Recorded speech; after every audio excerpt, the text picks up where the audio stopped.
Oren R. Lyons, Jr., born 1930, is a Native American faithkeeper of the Turtle Clan of the Seneca Nations of the Iroquois Confederacy. For over 14 years, he has taken part in a meeting in Geneva of indigenous people of the Human Rights Commission of the United Nations and helped to establish the Working Group on Indigenous Populations in 1982. He was a negotiator between the governments of Canada, Quebec, New York State, and the Mohawks in the Oka crisis during the summer of 1990. Mr. Lyons appeared on a one-hour documentary, Faithkeeper, produced and hosted by Bill Moyers and Broscat on PBS. In 1982, he addressed the General Assembly of the United Nations, where he opened the International Year of the World's Indigenous People. Please welcome Oren Lyons.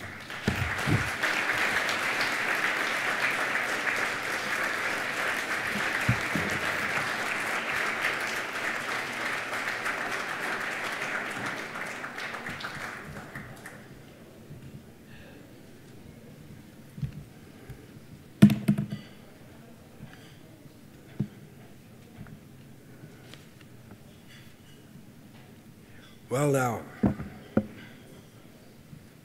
Saguli, you shot not dogus. I said, hello, you're the best. And among the best, of course, it's been my great honor to introduce a longtime friend, patriot, compañero, sister and brother in arms, however you want to do it. We've been together for a long time with our good friend over here, Mr. James Parks Morton, and I think it's time.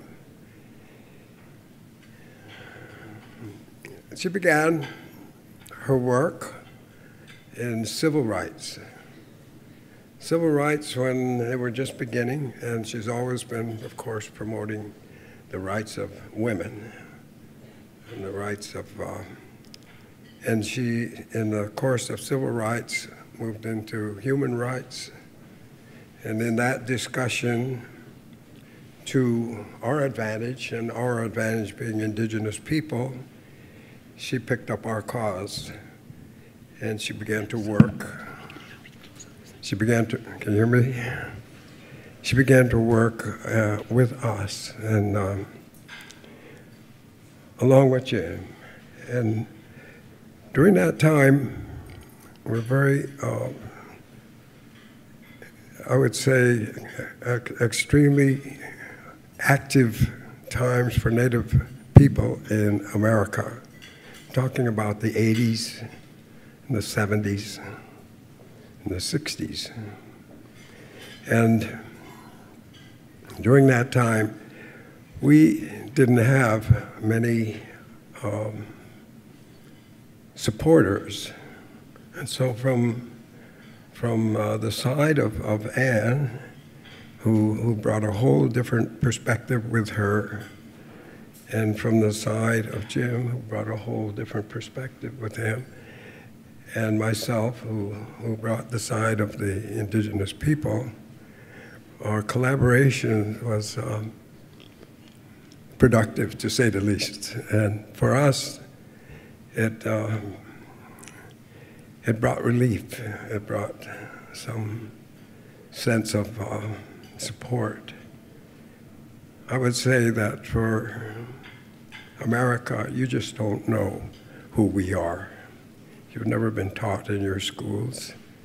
It's not in your history books. You don't know who we are, and we're the original people here. And so Ann, picking up from her civil rights into her human rights, picked up our cause and began to work with us. So over these many, many years, I've seen progress, but it's slow. And if you didn't stick with this over the past 40 or 50 years, you'd say nothing happened, but things have happened. It takes a long perspective. But I would say that without Ann and a very extraordinary family, who could have done everything but get into the fray, and very difficult fray it is for all of them. They worked hard for the human rights, human cause, and civil rights.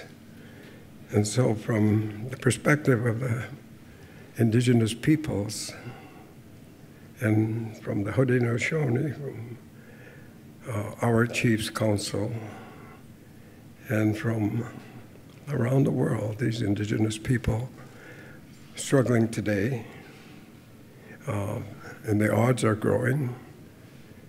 There's 7.5 billion people in the world today. Just 67 years ago, 2.5 billion people. So just add that up and do the figuring. Big trouble. But thank you, Ann. Thank you from the indigenous people, from all the old fighters who, it's all of us, take our time. All of us step up to the plate, and all of us, swing for the fences.